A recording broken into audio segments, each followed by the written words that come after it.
Om Namo Bhagavate Vasudevaya. Om Namo Bhagavate Vasudevaya. Om Namo Bhagavate Vasudevaya. Om Namo Bhagavate Vasudevaya. Om Namo Bhagavate Vasudevaya. Om Namo Bhagavate Vasudevaya. Narayanam namaskritya naram chaiva narottamam devim sarasvatim vyasam tato jayamudirayat. Before reciting Srimad Bhagavatam, which is a very midst of conquest, one should offer respectful obeisances unto the personality of Godhead Narayan, and to Narayan Rishi, the supermost human being, unto Mother Sarasvati, the goddess of learning, and unto Srila Vyasadeva, the author.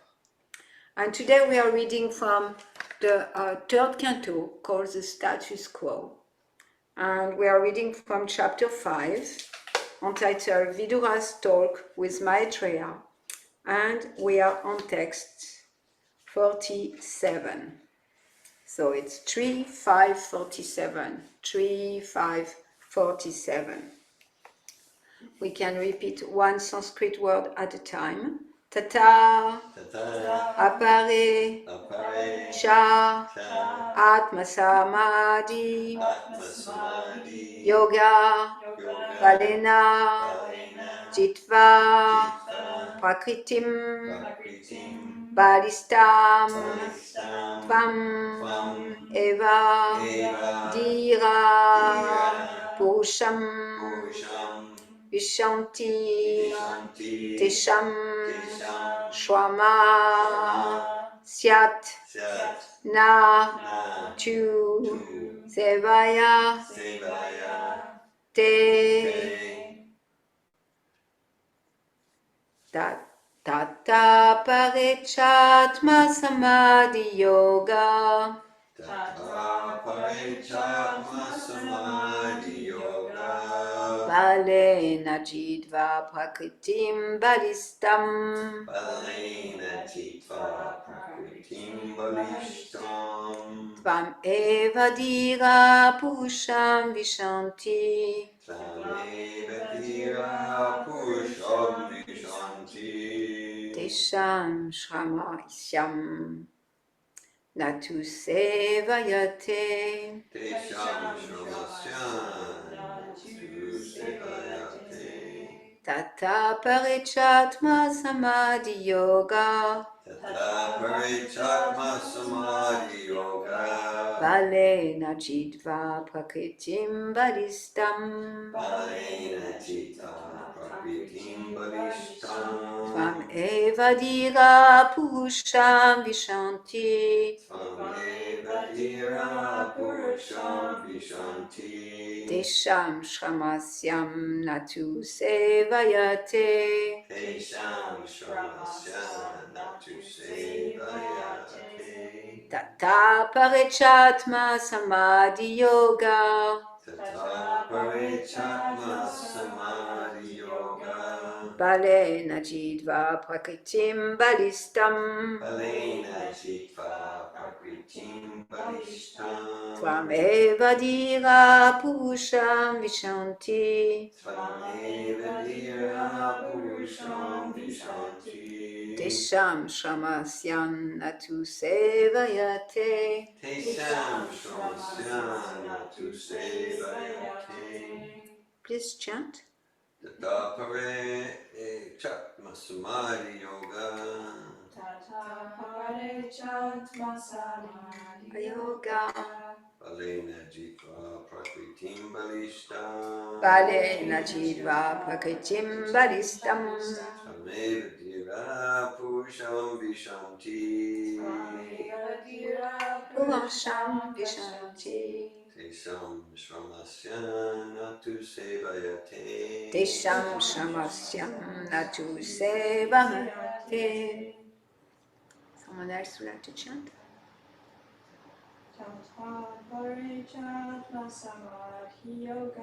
Tata Parechatmani Samadhi Yoga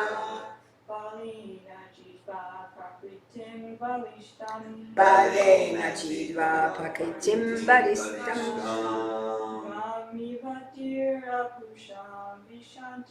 Tvam Evadira Pusham Vishanti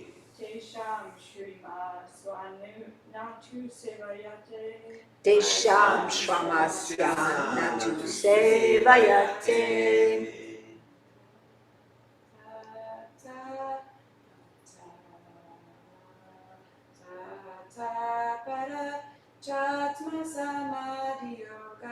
Tata Parechatma Samadhi Yoga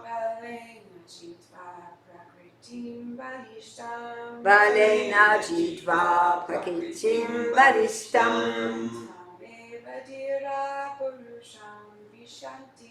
Tvam Evadira Pusham Vichanti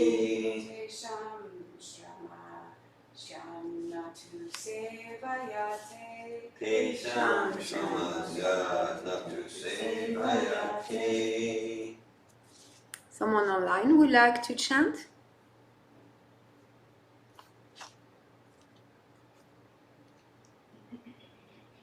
Anyone would like to chant online? Okay, so we do a word for word Sanskrit and then the translation. Tata, Tata as far as, appare, Appare others, others cha, also, also Atma Samadhi, Atma Samadhi transcendental self-realization. transcendental self-realization Yoga yoga means means Balena, Balena by the strength of by the strength of Jitva, Jitva conquering, conquering Prakritim, Prakriti acquired nature or mode of nature. acquired nature or modes of nature Balistam, Balishtam very powerful. very powerful Tvam, Tvam you, Eva Eva, only. only Dira, Dira pacified. pacified Pusham, Purusham person. person Vishanti, Vishanti enters into. enters into Tesham, Tesham for them. for them Shrama, Shrama much labor. much labor Syat, Syat has to be taken. has to be taken Na, Na never. never To, to but. but Sevaya, Sevaya by serving. by serving Te, Te of you. of you Translation. Others were pacified by means of transcendental self-realization and have conquered over the modes of nature by dint of strong power and knowledge, also enter into you. But for them, there is much pain, whereas the devotee simply discharges devotional service and thus feel no such a pain. Purport by His Divine Grace A.C. Bhaktivedanta Swami Prabhupada. In terms of a labor of love and its returns, the Bhakta or devotee of the Lord always have propriety over person, priority over person who are addicted to the association of jnanis or impersonalists and yogis or mystic. The word appare, others, is very significant in this connection. Others refer to the jnanis and yogis, whose only hope is to merge into the existence of the impersonal Brahmajyoti. Although their destination is not so important in comparison to the destination of the devotees, the labor of the non-devotees is far greater than that of the bhaktas. One may suggest that there is sufficient labor for the devotees also in the matter of discharging devotional service. But that labor is compensated by the enhancement of transcendental pleasure. The devotee derive more transcendental pleasure while engaged continuously in the service of the Lord than when they have no such engagement. In the family combination of a man and a woman, there is much labor and responsibility for both of them. Yet, when they are single, they feel more trouble for want of their united activities. The union of the impersonalist and the union of the devotees are not on a par. The impersonalists try to fully stop their individuality by attaining sayuja mukti, or unification by merging into oneness, whereas the devotee keeps their individuality to exchange feeling in relationship with the Supreme Individual Lord. Such a reciprocation of feelings takes place on a transcendental Vaikuntha planet. Therefore, the liberation thought by the impersonalist is always achieved in devotional service. The devotee attains mukti automatically while continuing the transcendental pleasure of maintaining individuality. As explained in the previous verse, the destination of the devotees is Vaikuntha or Akunta Dhisnya, the place where anxiety are completely eradicated. One should not mistake the destination of the devotees and that of the impersonalist to be one and the same. The destinations are distinctly different, and the transcendental pleasure derived by the devotee is also distinct from chinmatra or spiritual feelings alone. Hare Krishna.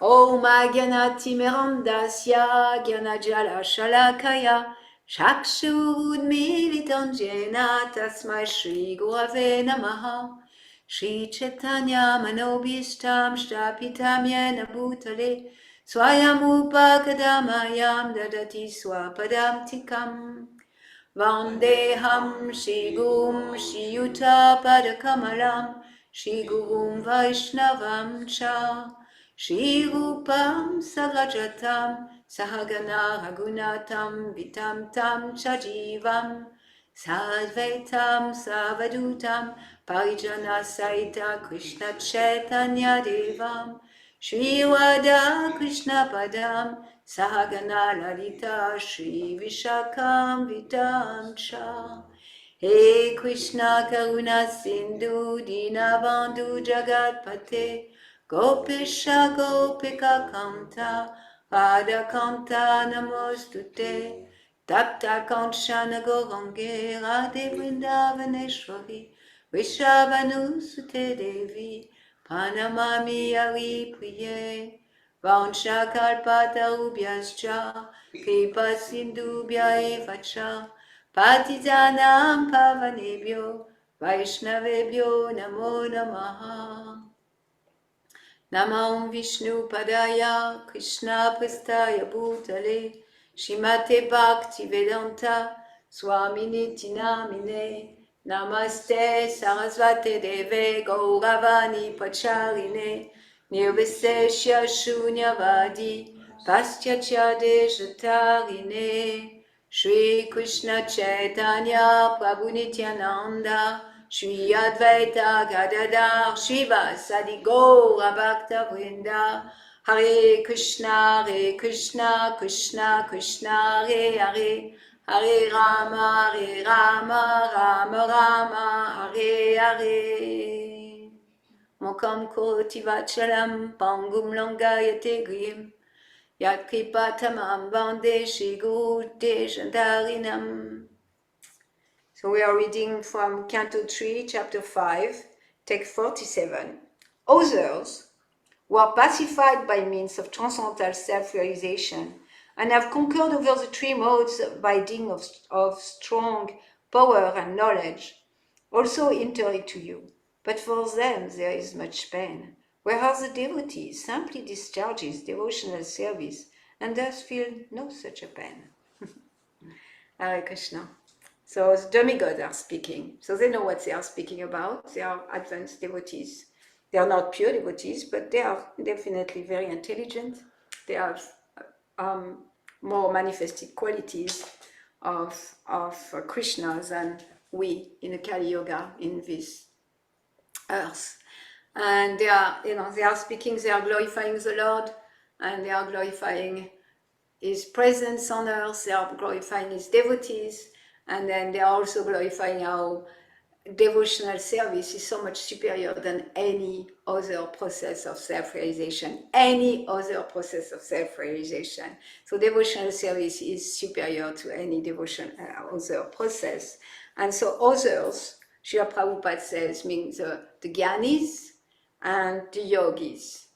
And people really want to take shelter of the Gyanis, because all the Gyanis, they think they are very, very important people. They really know, they have knowledge, so they feel very important, so they convince others that they're also important. So people want to follow them. That's why Prabhupada says, people are seeking the association of Gyanis. They are addicted. Persons who are addicted to the association of Gyanis or impersonalities and yogis. So it's easy to be addicted to people, Gyanis. But the Bhaktas, they are not. They are not. They're always a priority. And devotional service is not very easy to obtain. It's very rare, in fact. In the Nectar of Devotion, it explains it's very, very rare to get to serve the Lord, because the Lord doesn't give His service so easily.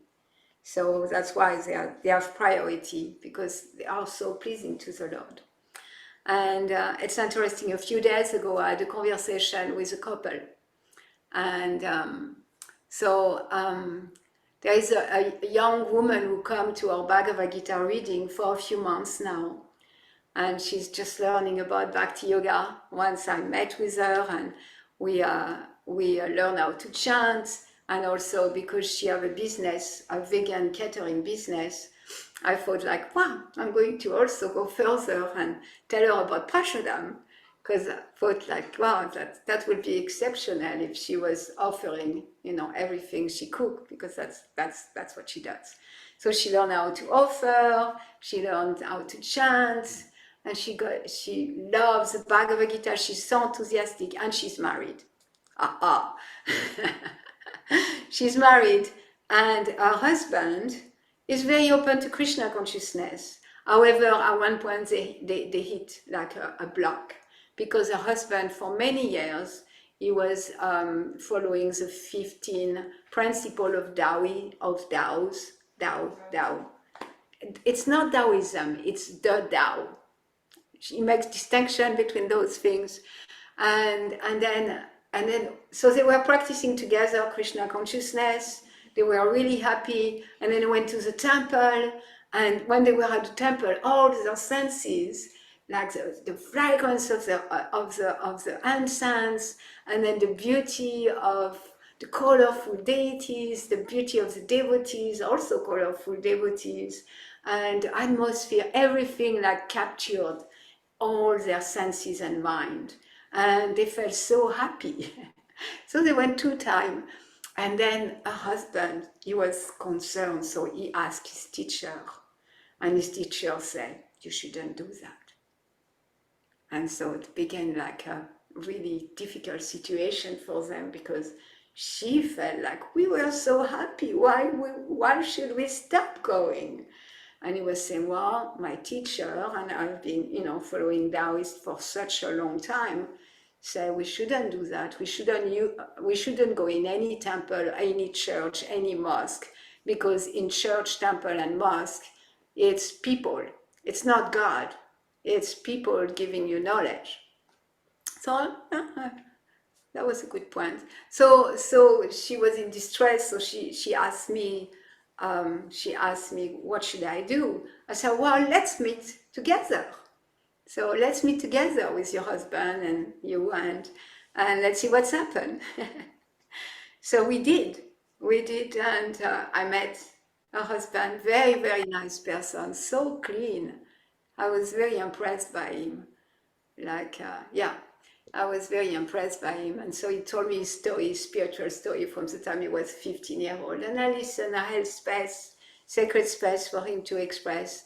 And then the Taoism and then his doubts. And I was there for him listening and appreciating and really appreciating his journey. And and then he said, and I'm happy to read Bhagavad Gita. I said, great. He said, I'm going to read Bhagavad Gita each time. I said, great, because I know when he will read Bhagavad Gita, he's doing devotional service. And then we spoke a little bit about Bhakti Yoga. And then maybe it was him and me, like I was exchanging and understanding. And then at one point, the lady, she said, yeah. And she said, we listened to lecture, the Taoist lecture. And she said, and it's so boring. And plus we don't understand anything. And her husband said, yes, but they say that, that's what you should do. You should not enjoy your senses. You should really not enjoy your senses. You should just be, stoic and, come to a place. And it's okay if we don't understand. And it's okay if it's boring. And she was saying, oh, so we should not take something, we should not do something we are happy about in spiritual life. And so it was really a fun dialogue to see, because that's right there in the Bhagavad Gita. Like that's the whole dialogue of Bhagavad Gita. So many times Arjuna come back and say, so what's the best? What do you want to know? If like this path of impersonal realization, digging self-realization, going to the forest, renouncing, withdrawing the senses from the sense object, is that better than, walk in devotion? Many times Arjuna, he asks that. And that's so much expanded upon the Bhagavad Gita. So until then, my exchange with the husband was like, yeah, it sounds good. Yeah, I understand. I said, yeah, when you go to church, I know I'm very attracted to read about Catholic saints, for example, but I will not want to go to church. And just happened, he was, red Catholic, so he could understand that. So I was acknowledging and validating his point. But then when she came up with that, then I thought like, okay, I need to really jump now. And I said, why, yes, that's a good point. That's a good point, because a lot of paths, they are very, very painful. They require a lot of someone on it. Yeah. A lot of paths, they require so much force with willpower, like willpower, forceful. I'm going to take my senses and withdraw them, and I'm going to control my mind, making sure my mind doesn't think of anything. I'm going to not be joyful. I'm not going to do anything. And I shared with him, I was in Japan for 6 months and in Thailand. So I spent time in places where the main, spiritual process is Buddhism. And he made a distinction between Tao and Buddhism, but, it's all one for me. And I told him that I don't, like that. And I said, when I was in Japan, I was in the streets, and in a sense, someone could say it's austere, like Prabhupada said in his purport. One may suggest that there is sufficient labor for the devotee also in the matter of discharging devotional service, but that labor is compensated by an enhancement of transcendental pleasure. So yes, I was in Japan and it was cold, and we'll get up in the morning and we'll be in a hotel, we'll not even have a home, and we will eat whatever we could cook in a hotel, which wasn't a feast every day, definitely not, very simple food. For lunch, every day we had the same thing, boiled potato and lettuce with olive oil and lemon and salt. That was our lunch every single day.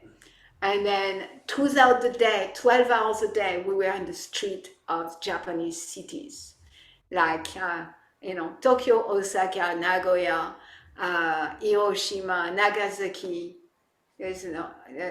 Anyway, we were 12 hours a day. Huh? I didn't go to Kyoto.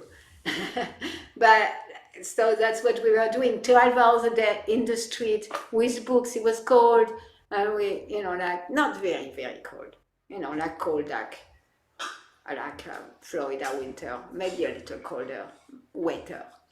Anyway, so one can say it's a labor. It's laboring, like Prabhupada said. But there was so much ecstasy connected with it, so much pleasure, so much like it was like if I look at my life, I can say, yeah, that was the best time of my life. And I did so many things in my life. I traveled the world before becoming a devotee. I did seminars all over the world. I did so many things in my life. But if I really boil it down to like a time where it was so ecstatic, of every moment was ecstasy, was that austere laboring time of being in the street of Japanese cities and distributing Srila Prabhupada's books to people without knowing how to speak Japanese on the top of that. So I share with him, and I share with that young man. I didn't share all that story, that was for you. But I share with that young man, and I told him, and every day I will meet monks there, because there is monks everywhere. They are everywhere, there are monks, women and men, monks. And I noticed that their face was a little like that. Something like that. And I noticed there was something in their facial expression that looked like pain. That really looked like pain. And I acquired from that. And it's because their life were very austere, but because there was no sense of service and devotional service. The whole point was to learn and be austere and be stoic and not laugh, not, not not not engage in any way with the senses, or not engage in any way with the mind. And because the mind and senses, they're like kids, they want to play, they always want to play, they just want to play. And I told that young man, they always want to play. Then it was really a lot of work, very intensive work. And Krishna said to Arjuna, both paths are going to lead. Like if we with those the senses, we learn, we like transcendental self-realization. One could think like, this is really good. It's okay. It's okay, it's a path to dig and go for self-realization and try to analyze ourselves like Descartes. He was analyzing himself, like all part of himself, his senses, and he analyzed like, okay, I'm not my parents, I'm not my connection with my parents, my teacher. It just was like neti. Neti is like denying one after another. Well, I'm not that, I'm not that, I'm not that. And that's a process. And that's a process that can take a long time. And that's a process that brings a lot of pain. It's arduous. It's a very arduous. And Srila Prabhupada says something very funny. He said it's arduous for not a very important goal. That's crushing. Because the goal of that young man too was like merging into, it was kind of, he didn't make a distinction between oneness and nothingness, but the emptiness. But, I told you emptiness or full, what's the difference? And he agreed with me. If you have a like empty cup, you can say it's empty, but it's full of air. So emptiness. So he agreed with me. So I was happy with that. I was happy with it. So I said, yeah, so you can do that. And my experience is like, I was looking at those monks, and I at the time I was already a devotee for a few years, and I made a vow. I was brahmacharini, and I was looking at them and I said, wow, I don't know if I feel like they have something more than me. And then speaking with monks who have practiced for many years, I didn't feel like, oh, they are more advanced than I am. They have, they are, like, not that I felt advanced in any way, but I wasn't that like inspired, like, oh wow, yes, I have something I don't have. Because as soon as I met the devotee, the first time I met the devotee, what came to me is that they have something I don't have and I want it. It was very clear, like they have something, I don't know what it is, but they have something special and I want it. So I didn't feel like that with even monks that were practicing for so many, many years. So going back to that conversation with that young man, I said, wow, that's true. I picked up on his wife, like because his wife was, she was seeing I was speaking with him and I was agreeing and validating and she was like, I want to go to the temple. I want to be happy and dance and chant and why not being happy? She was saying, why not doing something that's fun and happy? And why not? Why not if the result is the same? So I say, well, like she have a good point. There is two ways to make advancement in spiritual life. And in the Bhagavad Gita, you will see those two ways I explained and expanded upon, since you wanted to read Bhagavad Gita. There is two ways, and there is a way that's really difficult, very, very difficult. And then there is an easy way. There is an easier way out. And why not taking the easy way out? Because that easier way out, it looks like work, but it's less work than anything else, even materialism. Because we can say, well, I'm suffering. Yeah, if I didn't have Krishna consciousness, I would suffer so much more. So it's like, it's an easier way out. It's a path of the least suffering. Like, practicing Krishna consciousness, serving Krishna. That's the elevator. Srila Prabhupada said, it's the elevator. So we can, if we want like to go at the top of the Eiffel Tower, I don't know if you have visited the Eiffel Tower. I live in France most of my life. I went to Paris many times. I never went up the Eiffel Tower. So I imagine people who live in New York never go to the Statue of Liberty or something. So I never went to the Eiffel Tower. But you imagine the Eiffel Tower does have a staircase. It has a staircase. And then there is an elevator to go there. And you can say, well, both are equal. Yes, it is equal. It is equal. If you take the staircase, you arrive at the top. And if you take the elevator, you arrive at the top. The top may not be the same because on the staircase you may find like, oh, I'm good enough here. Yeah, I can look at the city, I have a good view, I don't need to go all the way there. And that's the danger of the staircase. But when you take the elevator, it's pain-free. You don't have the cramp in your legs, and then you're guaranteed to go to the top. So to devotional service, I explained to him that we can be happy. And something strange happened at that time. Until then, he was a really nice, pure person, but there was that tension about him. But as soon as I described those two paths, and he's intelligent, so he understood them, and he understands the analogy of the senses. I gave him the analogy of the child. You can, if you have a child, you want to discipline the child, you can put the child in a corner, and that's a way to discipline the child. But the child is going to be, restless.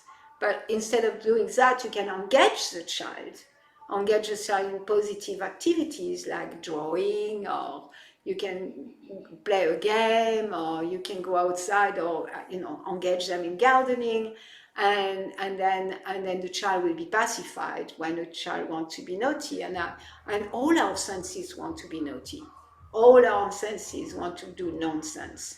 The eyes want to see things that are contaminating for the soul, and the mouth want to eat things that are contaminating for the soul. The ears want to hear things that are contaminating for the soul. And all that. And so I told him that, and I said, and then I described the experience of the senses in a temple. When you enter the temple, there is music that are elevating for the soul. There is sound that are elevating for the soul. There is beauty that's elevating for the soul. And so I describe all that. And he shifted completely at that moment. There was a shift completely. He started smiling and being like light coming out of him, and his whole facial expression changed at that time. So I knew something was happening. And then we went into like, okay, so your teacher saying that, and you know, many, if you go to any church, it will tell you to not go to another church. And she said, well, and Taoism is not a religion, even more so. And then he landed in a place like, instead of going, I go to it, because his teacher told him you shouldn't attend any religious ceremony. So we made it clear, it's not a religious ceremony, it's a spiritual party. And then he was like, oh yeah, because my teacher will not say anything if I was going to a party, you know. I say, yes, what's the logic in that? You know, if you were to go to a party where there is alcohol and talk of nonsense, your teacher will say, yes, go to that. But then you're not allowed to go to a temple. And it's just like, he became to his senses, because devotional service is so satisfying. So, Sushikam Kartuma Vyayam, we were speaking about that. It's so like joyfully performed. And that's elevator. So wherever we are at, it doesn't matter. If we are, whatever mode of material nature we are under, we can try hard. But if we try separately from devotional service to elevate ourselves, we will just face difficulties. And also, what will happen is that maybe self-realization may transform in self-absorption. And when we are self-absorbed, we are not absorbed in the pleasure of the Lord. So instead of that, we can just jump into like devotional service, starting with hearing and chanting, no matter where I am at, no matter if I'm a good person or not even a good person, no matter if I have shortcoming, that the devotional service is available for everyone. So I have a lot of verse around me, and I don't even know. Oh yes, I'm going to go to a verse in my mind instead of those around me. Bahunam Janmanamante Prapadyante Gyanavam Prapadyante Vasudeve Savamiti Samahatma Sudur Laba. So Bahunam Janmanam Bahunam, after many births. And we have taken so many births where maybe we are tried to be elevated to Jnana. I wish that music would stop, but it's not going to. It's a football game. Oh, it's a football game. It's been on for a while. It's going to be on for a while. She's so contaminated. It doesn't feel very good. There is music playing here. I don't know if you hear it, but it's quite loud. That's what one should do. Instead of going to the temple, you should go to the football game. You know, the teacher, the Tao teacher will be happy with that. Please don't go, because there is that verse by Sanatan Goswami? No. With like, Rupa Goswami, don't go to the bank don't go to the bank of the Yamuna, exactly. Like Rupa Goswami said, don't ever go to the bank of the Yamuna river and see that beautiful form of, you know, the son of Nanda Maharaj. Don't go there. Because like, if you go there, your life is ruined, finish. If you value society, friendship, and love, yeah, don't go to the bank of the Yamuna and see the graceful threefold begging form of Sri Krishna. Your life will be ruined.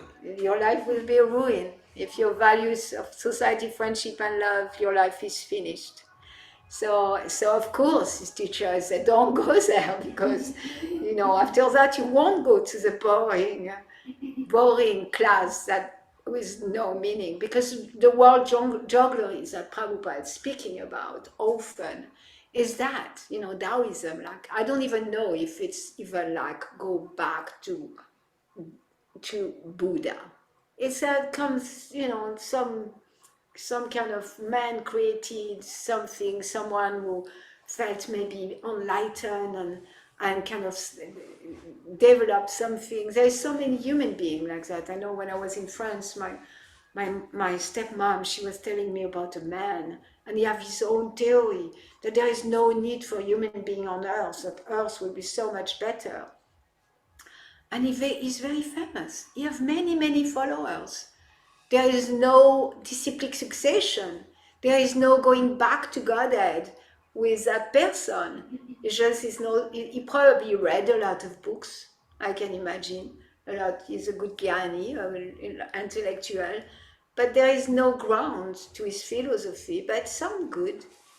So anyhow, so I imagine why the teacher of that man told him not to go, because you know, or everything else that he have learned until then, if you go too often to the temple, it's going to be a wound. Finished, over. Anything is over. Like when I came to the temple and I love the devotees, so I say, okay, I'm going to stay here for a year. I'm going to learn what they have to teach me, and then I'm going to continue traveling. And my traveling projects were completely ruined to the ground. And I had good traveling project. My traveling project was to cross Canada and then get a big floaty thing and go down the coast of the west coast from Canada to Mexico. How wonderful is that? Yeah, that was my plan. And the Krishna, don't go to a Krishna temple. You're finished. Don't be in contact with Krishna consciousness, because if you do, your life is over, finished. I'm looking at all those verses, and none of them speak about what I was speaking about. So. Yeah, so one thing that Srila Prabhupada speak about, and that I pointed out to that young man, is what's your goal? What's your spiritual goal? Because often people, and it's true for me too, like we come to follow a certain spiritual path because it feels good. Often it's based on it feels good, or there's people who are cool, so if that feels good.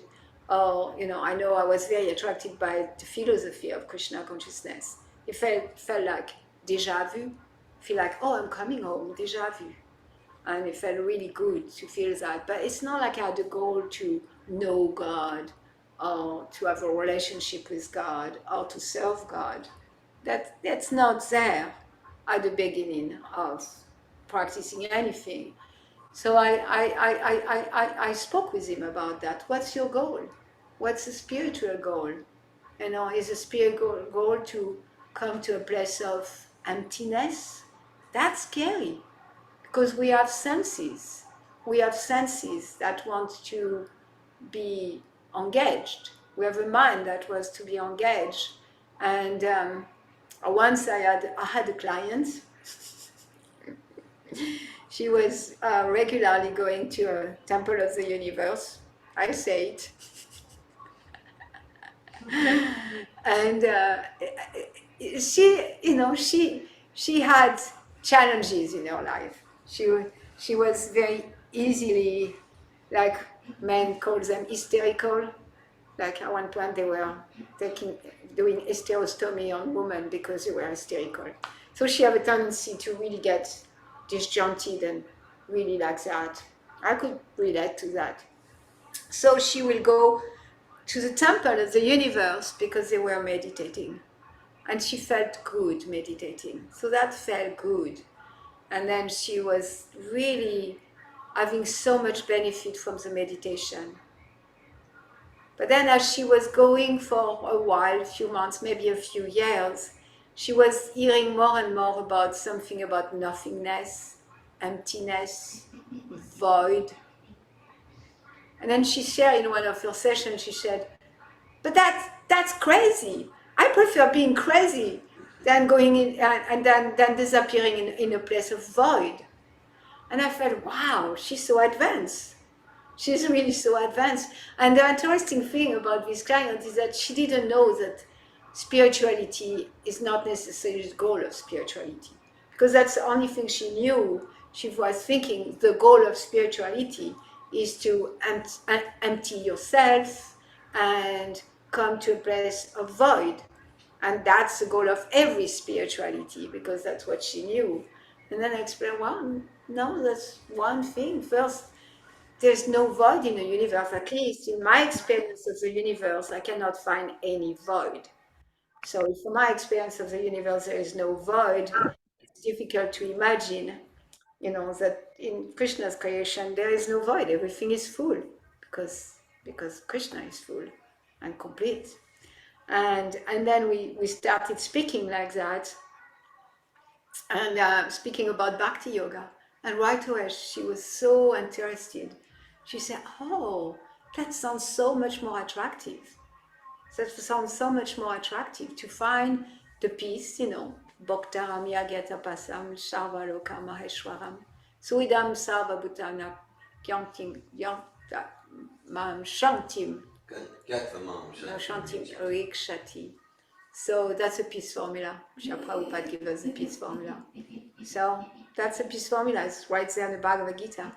So for sure, in Bhakti Yoga, we also achieve peace. Not the goal. The goal is not peace.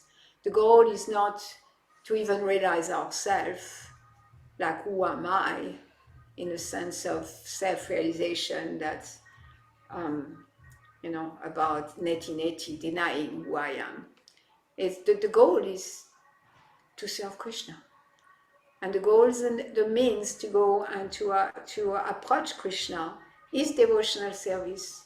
And the goal of devotional service is devotional service. So the more we serve, the more we can serve. And when Krishna, he sent Uddhava to the gopis of Vrindavan. So he sent Uddhava to the gopis of Vrindavan, and he gave a message to the gopis. And he had many, many reasons. Every time Krishna does one thing, it's like when you throw a rock inside on the water, you throw a rock in a lake. There is so many ripples. There is not only one ripple, one circle. It's like so many ripples. So when Krishna does one thing, there's so many ripples, so many. He does so many things at the same time. So he sent Uddhava there because he wanted Uddhava to really be in contact with the highest level of devotional service, the highest love that exists. He wanted Uddhava to be in contact with that. And also he sent, Uddhava with a message because he cares about the gopis, and Krishna feels separation from the gopis, so he cares about the gopis. And like that, and the parents. So there's many, many reasons. But anyway, in his letter to the gopis, he said, whatever you have done for me, all the service you have rendered, your love, which is immaculate, pure love, unconditional love, the gopis are manifesting the highest level of love that exists. It's like there is no condition. They are able to go and jump in a fire.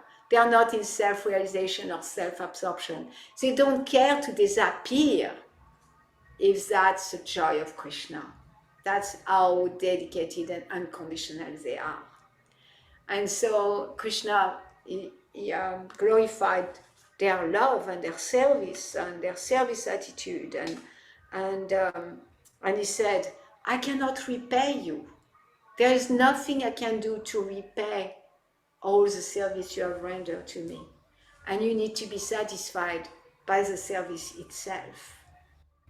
So that's the mood that we are in, is that Krishna is indebted to the devotee who renders service unto him. To that devotee, he feels so indebted that he will give everything. But at the same time, the greatest boon one can receive from Lord Sri Krishna is devotional service. Like the story of Sudam Brahman. He was a friend of Krishna from childhood, and he went to Krishna because his wife sent him because he was so poor. But Sudam Brahman, he was just accepted his lot. We are poor, that's okay. But his wife was like, his wife was really, she was so devoted to her husband, she was sad seeing that her husband was so skinny, emaciated and weak. So because of that, not because of her own sense gratification, she told her husband, please go see Krishna. Go see Krishna is, is a king of Dwarka. Go, he's your friend. You grew up together. Go see him and ask him for help. And so Sudam was, no, I'm not going to ask for help, because Sudam was a 100% serving Krishna. He didn't need anything. The pure devotee have no need to be, not even the need, like soon we will enter the Damodar months. And, like the Damodar months, Satyavati, what's the name of Satyavata Muni? Satyavata Muni prays to the Lord. He said, I don't want liberation. I don't even want to know your feature of Paramatma. I only want your devotional service. And Lord Chaitanya says the same thing. I don't need anything. Najanam, nadanam, nasundarim, kavitam, jagati shakamaye. Mama janmani swari, bhavatat bhakti aitukitwai. Like, I don't want any wealth. I don't want any, partner, spouse. I don't even want followers. I only want your causeless devotional service, life after life. And that causeless devotional service is complete. It's full of joy and bliss. That's the only spiritual path that can uncover the Ananda inside us. If we do impersonalism, we are going to uncover the Sat. And there is some happiness, but the happiness that contained in impersonalist realization is considered like the water that's contained in a hoofprint of a calf. It's just insignificant to the ocean of bliss that exists in devotional service.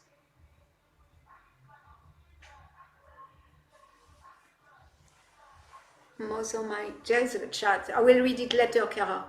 And so by performing devotional service yesterday, Anandini was saying immediately Vasudeva Bhagavati Bhakti Yoga Prayojita Jana Varyagam Jana Shahas Haitukam. By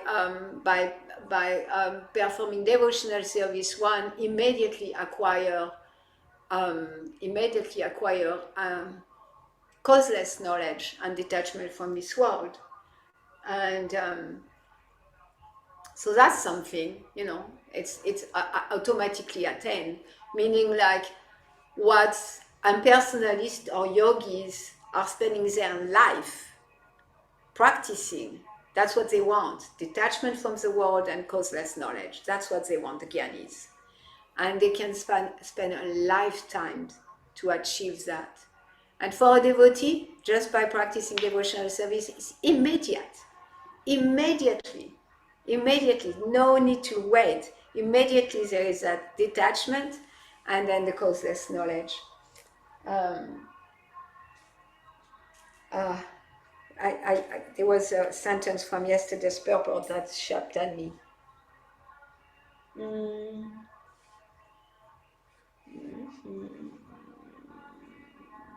I don't find it, but I wrote it. The devotee enter into the kingdom of all pleasure, even from the beginning of their atoms.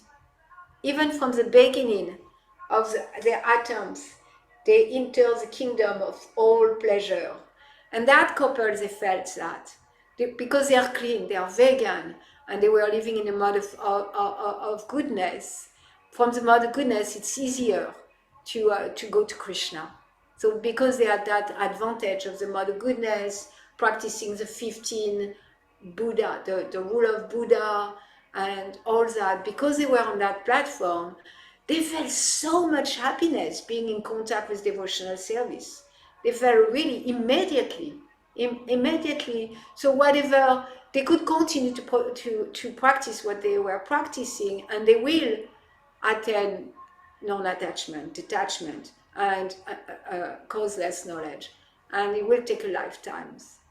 With a devotee, he attends that right away, and the devotee doesn't really care for that. It's not a goal even for the devotee.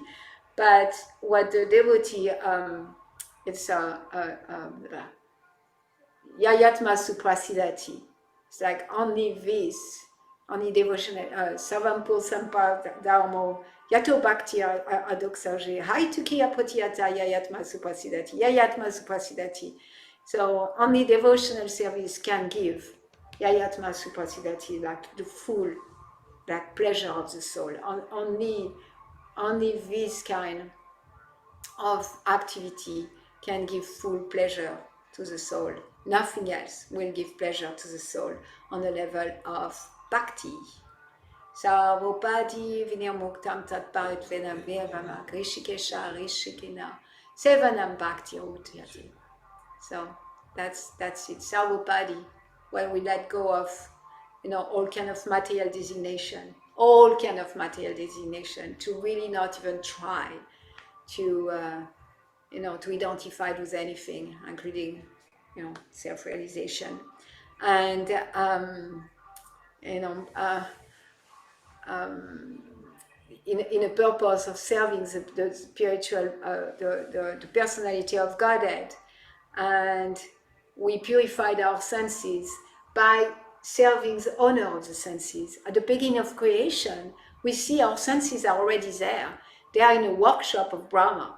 My tongue, my nose, my eyes, my ears, they're all there.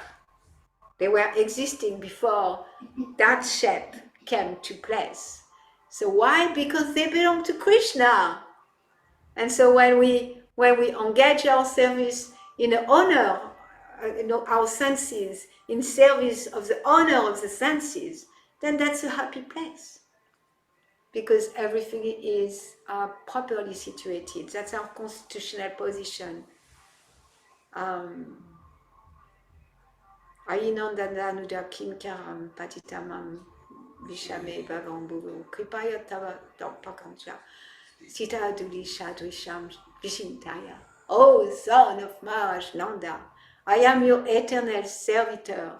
Yet somehow, we need to remember that, yet somehow or other, I have fallen into this ocean of birth and death. That's miserable. Please pick me up from this ocean of death and bless me as one of the Hatum at your lotus feet. Hare Krishna, I'm going to stop here. Thank you for listening. I didn't use any of my little cards or my preparation. Like always, I prepare and then go somewhere else. So that's the thing.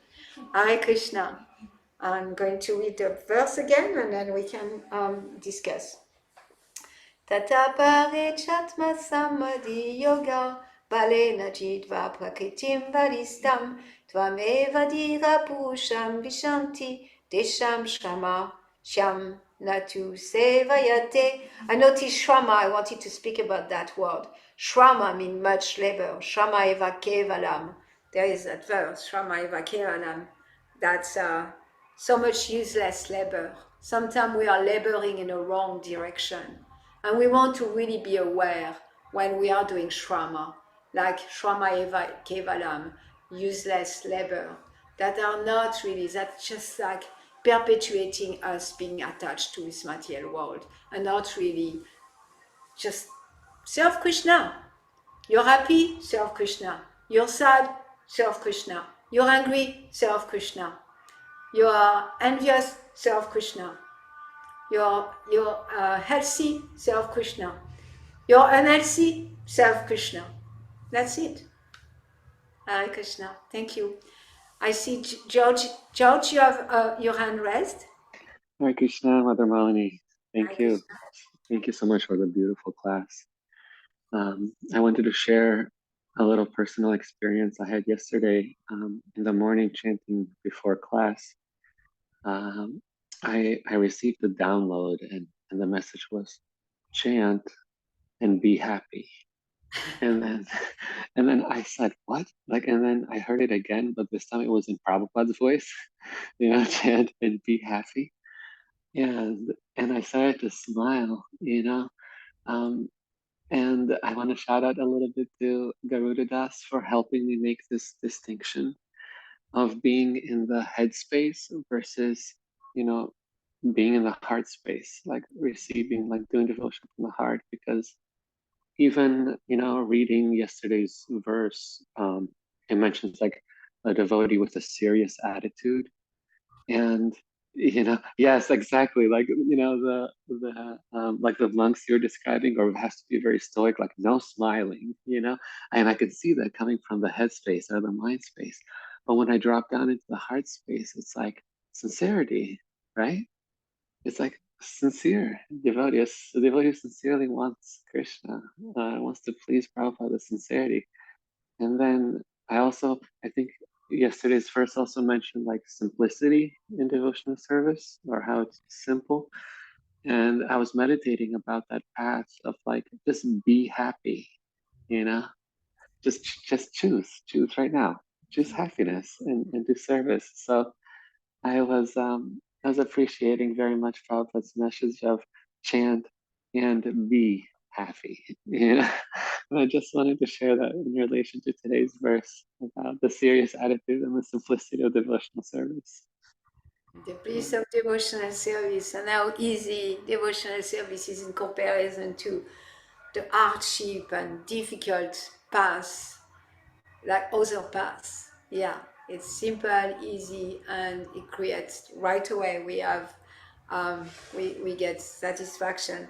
Yeah, sometimes people they hear chant and be happy as one instruction, like the instruction to chant, and then be happy is a byproduct. And some people see it as two instructions: chant, be happy. And yes, that's the ultimate contract quality. I'm eternal, full of knowledge and happy, blissful. Chant and be happy, and it's simple.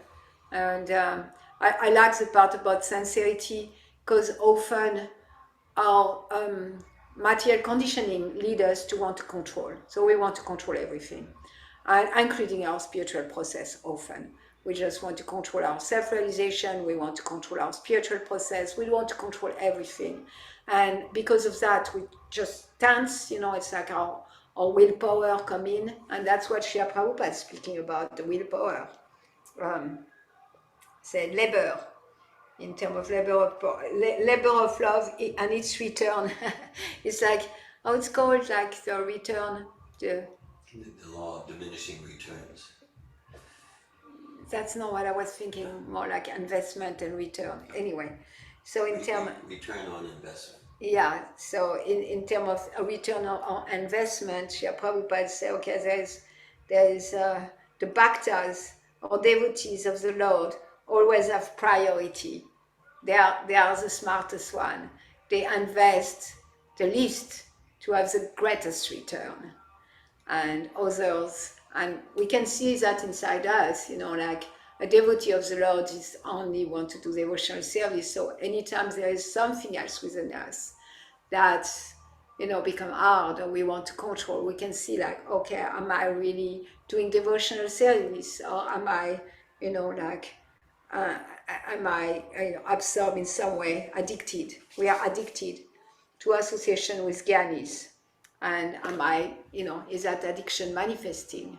That, all those texts, they are here for us to make distinction. As we practice devotional service, Srila Prabhupada sometimes said devotional service is like a razor edge. So a razor edge, like to walk on it, you be very careful because you can cut yourself. So in spiritual life and bhakti yoga, we want to be able to see, is it really devotional service, or is it like addiction to jnana, or addiction to yoga, or addiction to control my process? And George, I really like your point about sincerity, that maybe we want to control because we are scared of really like relaxing in the fact that our constitutional position is to love Krishna, and relaxing into the fact that we are sincerely wanting to be with Krishna, and letting go of control while fully surrendering. Surrender is such a nice thing. Always people want to know, like, tell me what to do, isn't it?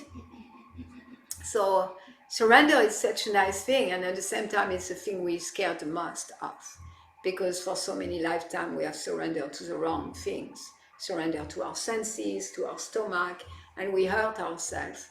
However, like to just let go. Okay, you're in charge. I follow.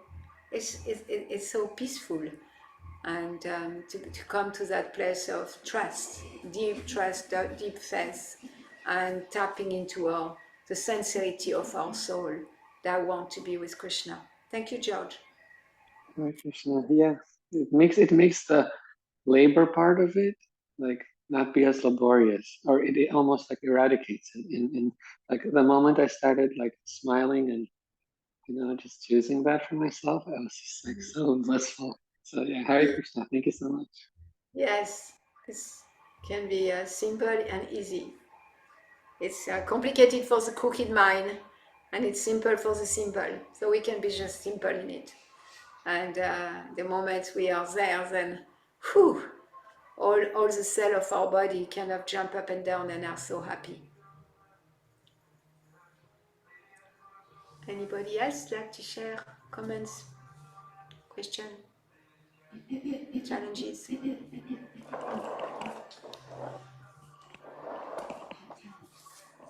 So, Hare Krishna. So what I'm hearing is, or what I'm getting from this is that self-realization. So self-realization is not the goal. Devotional service is the goal, and self-realization is like it can actually get in the way of us fully connecting with our devotional service. It can become self-absorption. It can become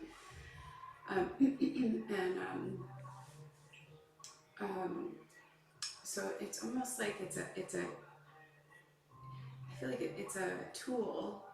Self-realization is I don't know if that's like the proper way to speak about it, but that's what's coming to me. That's like a tool for us that we can use.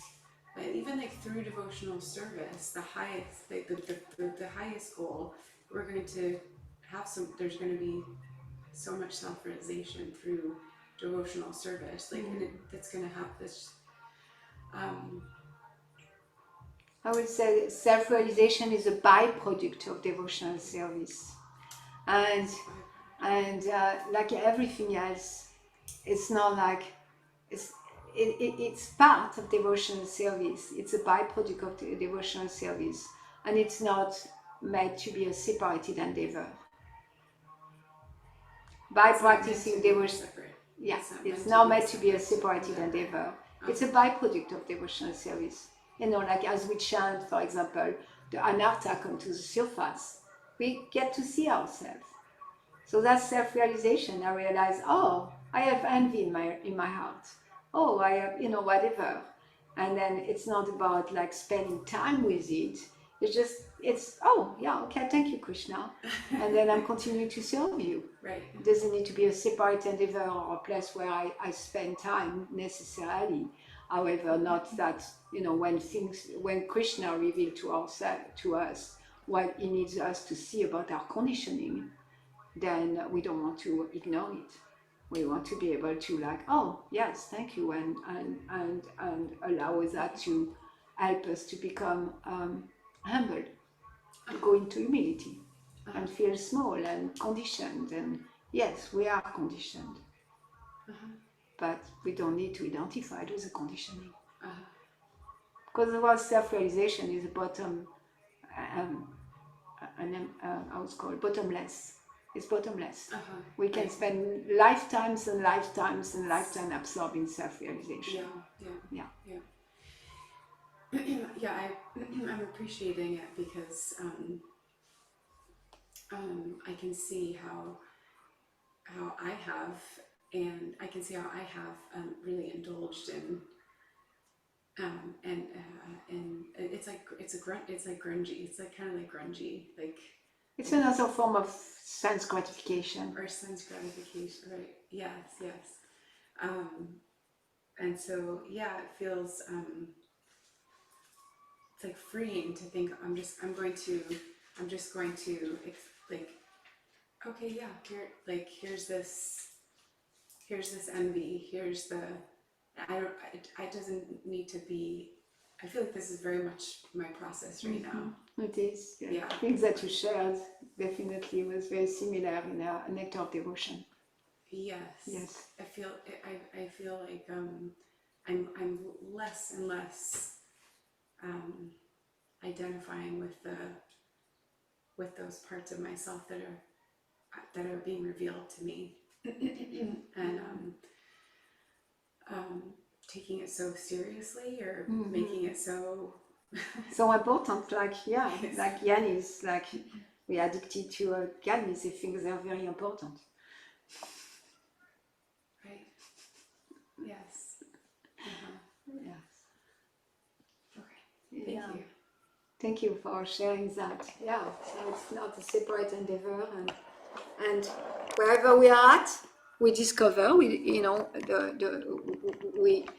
don't want to give power to the conditioned self, and we want to see where we are conditioned at the same time. Like what my prison look like, and it's not like I spend all my time focusing on the prison. Because if I spend all my time, like, what's the prison look like? What is it? And then I'm not going anywhere. It's like, yeah, okay, now I get the prison, and I'm not the prison, and I serve Krishna. No matter what comes up, no matter what in my life, there is no material impediment to devotional service. And when we understand that there is no material impediment to devotional service, I don't need to do anything internally, externally, on my gross body, on my subtle body, in order to perform devotional service, because none of that can hinder it. Yeah. All right. Can I share one more thing? Yeah. I was also thinking about you were speaking about the to this man and this woman that you were speaking with about this happy path that you're and what came up for me was like, oh man, I felt what for me, my experience has been, of course I do connect with joy, and maybe perhaps like a joy that I haven't ever experienced before, but I feel like a lot of the time at least right now, I'm connecting with the misery and the suffering and and and yeah, that's, I feel like that's, and I feel like in a way before I came, before I came to Krishna consciousness, I was in more ignorance, and so I wasn't aware of the misery. No, no. You are an illusion of happiness. Yes, and so, and I was thinking of that again, what Mother Nanda said at I keep on thinking about this at Vyasa Puja, Prabhupada's Vyasa Puja, when she said that from the nectar of instruction, that in the introduction she said that once you commit to Krishna consciousness, or you make I'm not sure exactly how it's said, but that you'll be dragged forcefully dragged back, and yeah, so I feel, in my experience, when you said that, I was like, well, I often feel like I'm being forcefully dragged back, and not feeling like I don't know, like complete joy and happiness, but there is joy that you're experiencing more. Like the quality of the joy is different, but it sounds like there is more suffering than before. yes, Yeah, or maybe more. It's not more suffering. More awareness of suffering. Yeah. Yeah, I always think like if I was not in Krishna consciousness, my life would have been so miserable, so much more miserable than it is. Because really, when we come to Krishna, Krishna only gives us part of our karma. He doesn't give us everything. He only gives us what's useful for us to make advancement, free ourselves. It's just like a drop of our karma.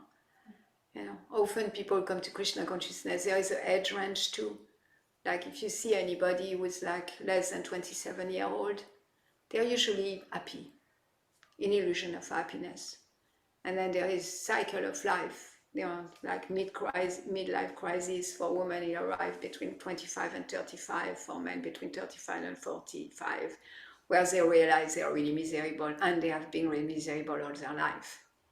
Yeah, like that. So that's also part of the picture, because people come to Krishna consciousness usually at that juncture when, every teenager, even if they're miserable, they tell you, oh, I love my life, whatever, or young people.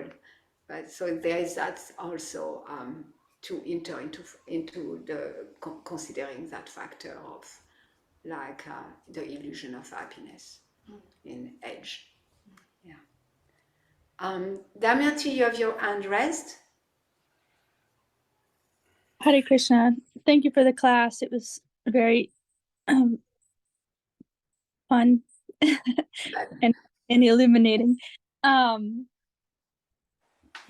Thinking about, like, somehow this image came to mind that when we are how could we possibly have self-realization without devotional service, because of that's who we are, is a pure devotee. At the core, we're a pure devotee, and there's an eternal blissful experience that we're only able to tap into by practicing devotional service. So you can't even have self-realization without devotional service. It's interesting, and like I felt it's like kind of like stepping back into your original play or pastime. You know, by practicing devotional service, then you're stepping back into who you are. Then you can have self-realization. And what is everything before that or outside of that? Like, I had so much personal growth activity. And I mean, I'm saying it doesn't have any value. Like you were saying, I love what you said, getting to know what the prison's like. It's so funny. There's some value there, but it's like, is it worthless too without devotional service? Like, what's the point? Yeah. So anyway. Yeah, I appreciate your point. Like the devotional service leads is a byproduct of self-realization is a byproduct of devotional service, and without devotional service there is no self-realization, because the self we want to realize is the eternal servant of Krishna, in a relationship with Krishna, in an intimate, close, unique, individual relationship with Krishna. Like, so there is a part of the purport I didn't speak about, it's individuality, that other paths, they try to, and we, in a sense, they try to crush individuality, because what we identified as individuality is a cartoon character, like Garuda says. It's like, that's our individuality is that, well, past life you were, this life you're a Democrat, past life you were a Republican who hated Democrats anyway. So that's the individuality we know, which is not our individuality. It's just a covering. And so but the other paths, they are trying to get free from that individuality. And they don't understand that we have an individuality eternally. We are individual. And that's self-realization, to tap into that individuality, individual connection, union. Srila Prabhupada say union. The union of the devotee is not on the same path. The impersonalists try to fully stop their individuality by attaining Sayuja Mukti, or unification by merging into oneness, whereas the devotee keeps their individuality to exchange feelings in relationship with the Supreme Individual Lord. So our individuality is like in that relationship and doesn't exist outside of that relationship, because Krishna is Anandamaya Bhyasat, is like a supreme enjoyer. And as he desired to enjoy, he expanded himself. And his expansion, including his separated part and parcel, are made for his enjoyment. So each of those part and parcel are made to give joy and to be in a relationship of enjoyment with the Supreme in a very unique way. And so that's true. And then, like I was saying earlier, that couple, because they have accumulated a lot of goodness in their life, like I said, they are vegan, clean, they follow the Buddha, all that, it's so much easier. It's not a goal, and we don't want to separately endeavor, but that at the same time, like we can see, Srila Prabhupada is supporting us to rise to the mode of goodness, not as a goal, but as a platform that make taking to devotional service easier. However, we don't want to spend our life energy going to the mode of goodness, because that will be Shrama Eva Kevalam, a useless waste of time. And because for wherever we are at, no matter how much Raja, Tamas we serve Krishna. While also, putting effort to be, and those Prabhupada's regulative principle of freedom that he gave us are supporting us to be elevated to the mode of goodness, to act in a way that prevents us to have sinful reaction. So from that place of less sinful reaction and burning the sinful reaction, then it's easier to not identify with the body. Thank you, Damayanti Prabhu. Hare Krishna. So there is some chat. No football games or parties anymore. That's Anandini Davidasi. No, you can do that, but you can also go to spiritual parties. You don't want to discriminate, like you can go to the football, but not to the spiritual party at the temple. And then Kara Samosora, where can we find that pastime of Krishna's friend going to him for help? Sudam Brahman, it's in Krishna book. Chapters 79 and 80. Dear Govinda says chapter 79 and 80. That's a brainer. You remember all the chapter? You memorized all the chapter, or it's because you recently saw it? I'm curious.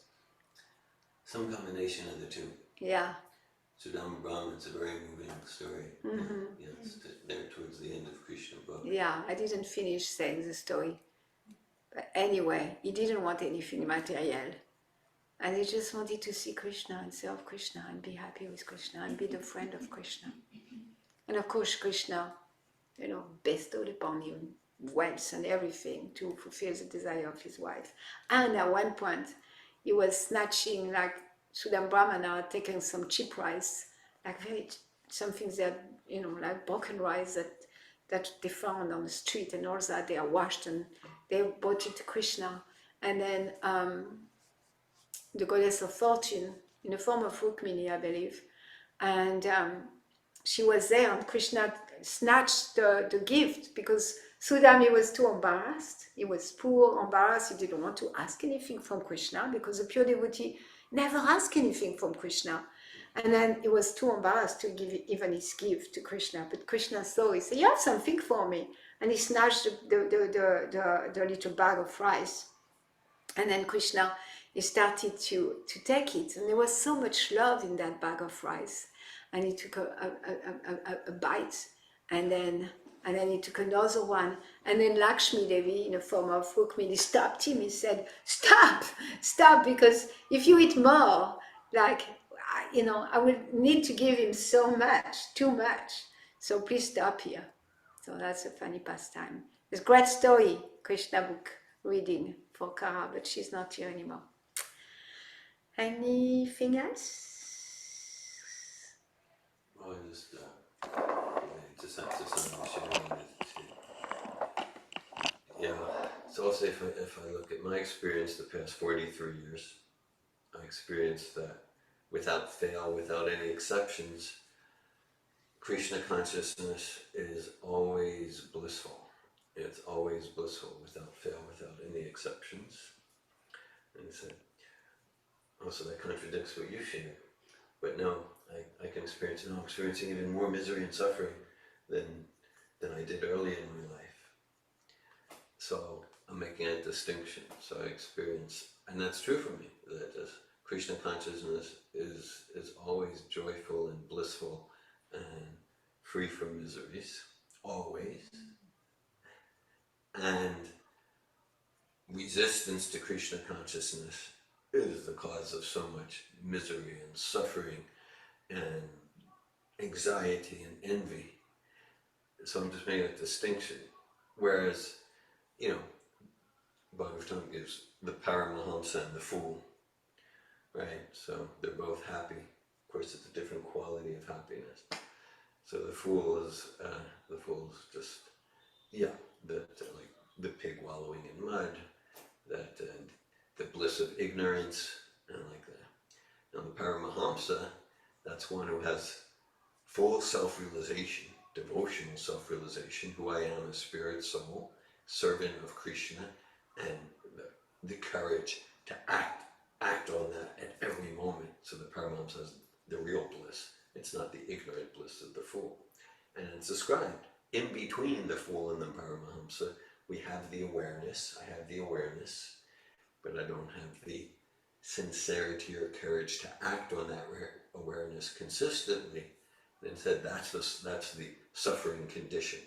And a week from now, we'll be in the advanced course in Utah, right? So that's the, because, it says the fool, it's like, it's avoiding the pain, numbing the pain. Oh, it's a survival strategy, happiness. It's not the actual thriving bliss, the ananda of the soul of the Paramahamsa.